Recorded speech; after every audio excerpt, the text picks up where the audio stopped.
Salut tout le monde.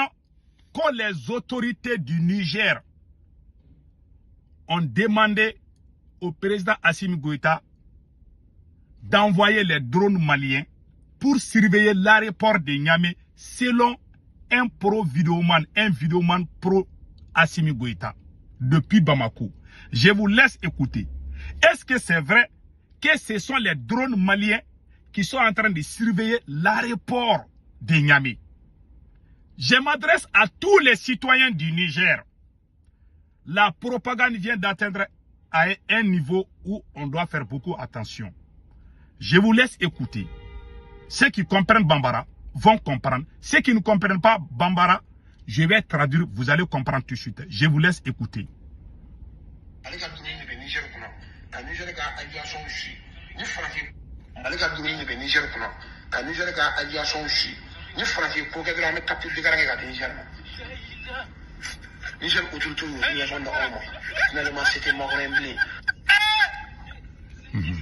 Vous avez entendu le petit là. Il travaille avec le service de renseignement du Mali. Il s'appelle OMT, Ousmane Mamadou Traoré. Ce petit travaille avec le service de renseignement du Mali. Il est sorti dire que les autorités nigériennes ont donné leur accord à Assimi Goïta, que c'est le président Assimi Goïta qui est en train de sécuriser l'aéroport du Niger. Au cas où la France veut violer l'espace aérien du Niger, que le Mali est en train de protéger l'espace aérien du Niger. Celui qui a dit il est à Bamako. Hein. Et puis il travaille avec le service de renseignement du Mali. 2. Il travaille aussi, il est conseiller du premier ministre Ablaye Maïga. En même temps, il travaille avec le service de renseignement du Mali. Vous êtes sortis ouvrir vos grandes gueules contre Nathalie Niam. Que Nathalie Niam a essayé de mettre sa bouche dans l'affaire du Mali. Aujourd'hui, vous êtes sortis, c'est-à-dire que le plus grand mensonge du siècle, vous venez de le faire. Le peuple du Niger attend. Est-ce que c'est vrai que ce sont les drones maliens qui sont allés au Niger? Moi, je peux dire que c'est faux avant que les Nigériens ne parlent.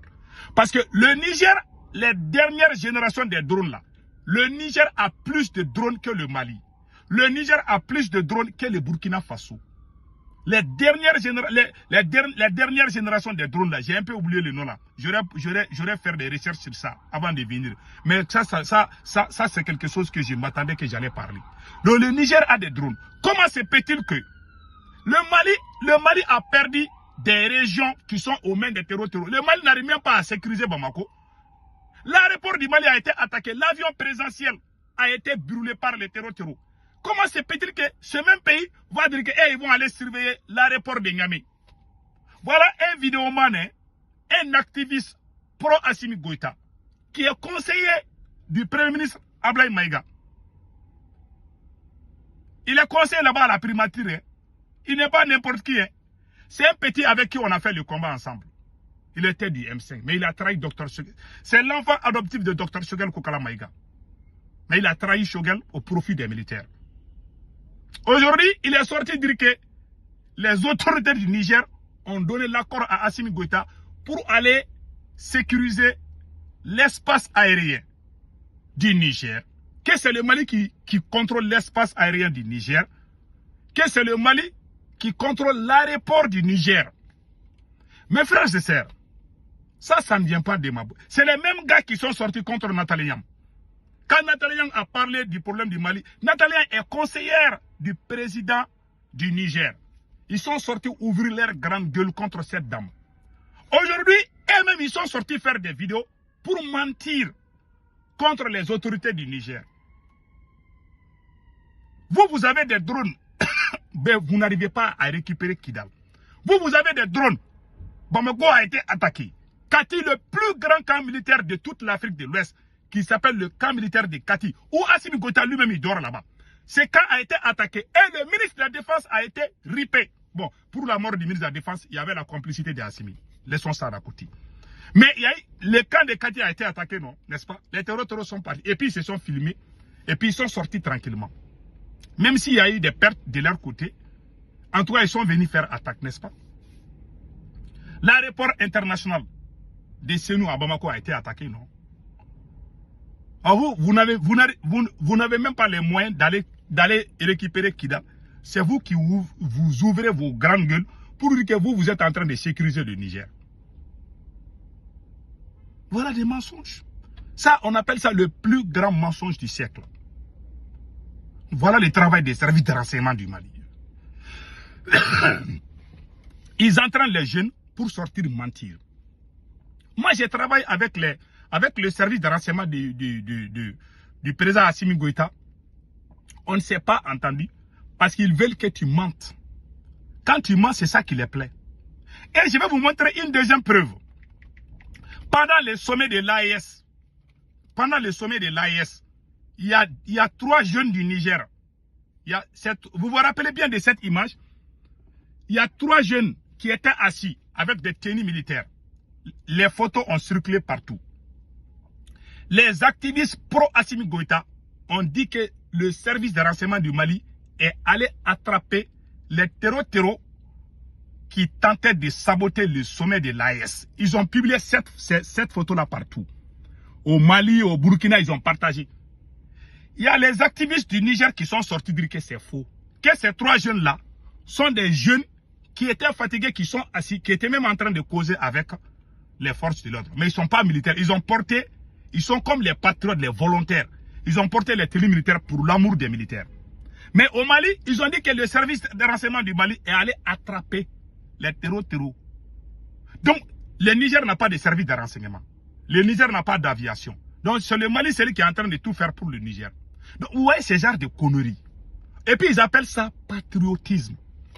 Voilà pourquoi moi, je n'aime pas ces gens-là. Hein? Je ne peux pas travailler avec des malhonnêtes et des indignes.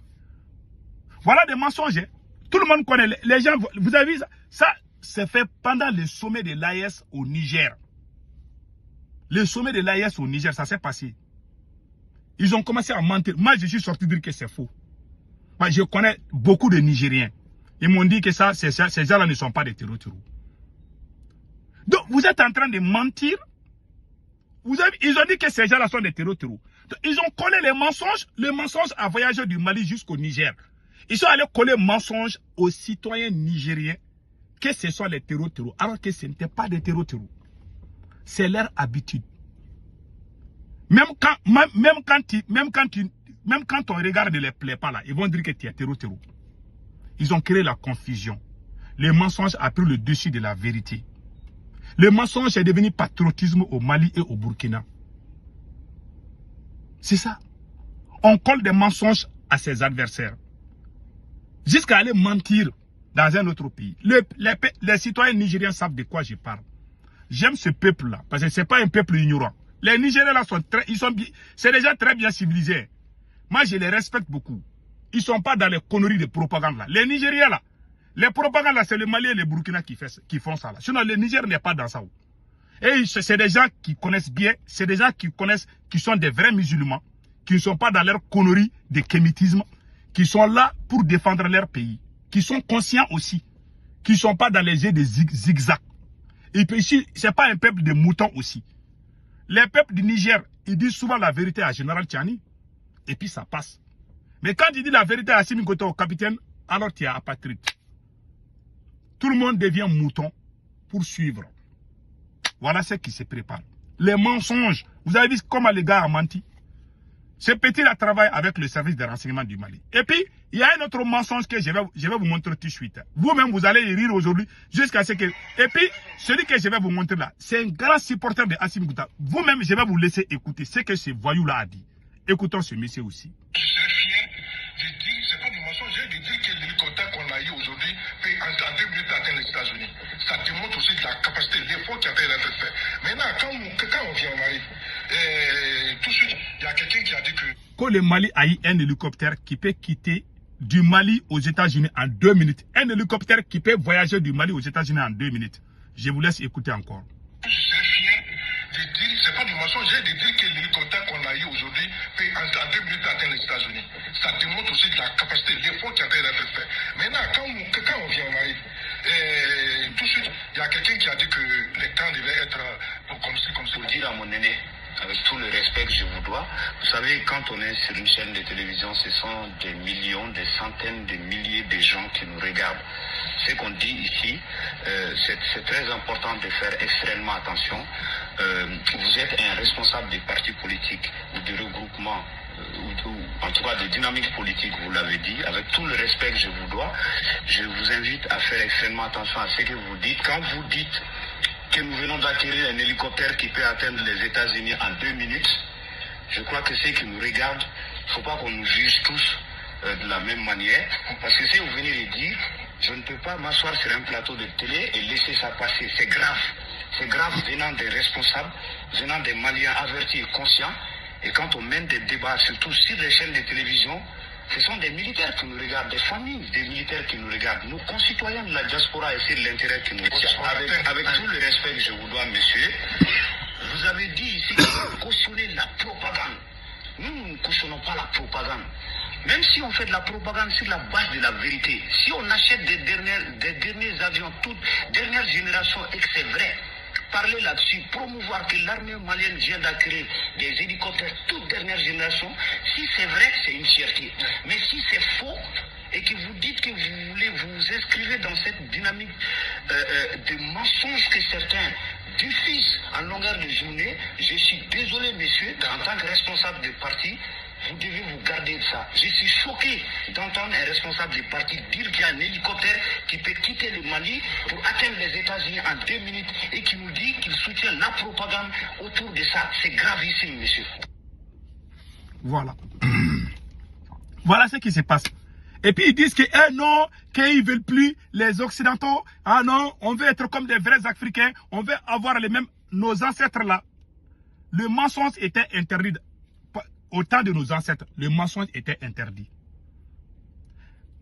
Dans la Bible, le mensonge est interdit. Dans le Coran, le mensonge est interdit. Voilà des militaires qui sont là, qui sont en train de faire la publicité de la médiocrité, la publicité des mensonges. C'est au Mali et au Burkina, mais je n'ai pas vu ça au Niger. Je n'ai pas vu un citoyen nigérien s'asseoir mentir. Je n'ai jamais vu ça. Au Mali, les plus grands, les enfants les plus maudits, les plus impolis là, ont été recrutés au Mali et au Burkina. Les menteurs, les inconscients, les profiteurs, les opportunistes qui sont au Mali et au Burkina ont eu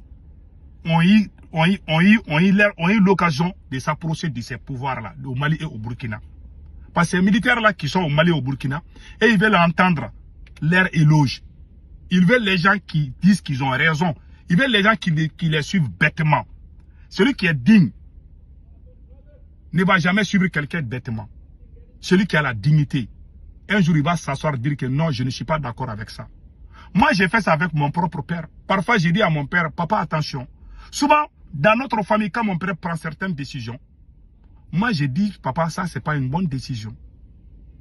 S'il n'est pas d'accord souvent, j'interviens auprès de ses frères, des petits frères de mon papa. Je quitte chez mon père, je vais chez les petits frères de mon père. Je dis, pardon, il faut parler avec votre grand frère là. Ce qu'il est en train de faire là, moi, je ne suis pas d'accord. J'ai fait ça avec mon propre père. Moi. On m'appelait un rebelle. Mon surnom là, c'était un rebelle. Ah, lui là, c'est un rebelle. Hein? Même mon père même me disait que toi là, tu es un rebelle. Dans la vie là, il ne faut jamais suivre, même si c'est lui qui t'a mis au monde là, ta mère, ton père, il ne faut jamais les suivre bêtement. C'est le conseil que je donne à tout le monde. Les jours que tu vas mourir dans ta tombe là, personne ne va venir te défendre. Ce sont tes faits là qui vont te sauver. Ce que tu as fait dans ce monde là. Tu mens pour avoir de l'argent. Tu vas mourir, l'argent va rester. Tu mens pour avoir la voiture. Tu vas mourir, quelqu'un va conduire ta voiture. La seule chose qui va partir avec toi, c'est ta conscience, c'est ta dignité, c'est ton honneur. Et ton honneur là, ça va rester longtemps. Aujourd'hui, Modibo Keïta n'est pas là. Le monde entier va continuer à parler de Modibo Keïta jusqu'à la fin de l'humanité. Parce qu'il a été digne. Quand il mourait, il n'était pas millionnaire ni milliardaire. Mais il avait quelque chose plus puissante que des milliards. Plus puissante que des voitures. Plus puissante que les maisons. Plus puissante que les jolies filles. Il faut penser à ça. Le jour où je vais mourir, comment mes enfants vont penser à moi? Tu passes ton temps à mentir, tu vas avoir de l'argent, tu vas avoir tout. Mais les jours où tu vas mourir, les gens vont découvrir les mensonges là. Personne ne va te calculer. Alors toi, tu es effacé dans l'histoire. C'est le conseil que je donne à Capitaine IB et App. Si Capitaine IB et Assimi Goïta ne font pas attention, ils vont sortir par la petite porte de l'histoire. Parce que ce sont ces deux personnes-là qui sont en train de faire la promotion de la médiocrité, de la propagande, de mensonges. Les gros menteurs là sont bien salués dans ces deux pays-là. Mais le Niger n'est pas dans ça. Que Dieu bénisse l'AES.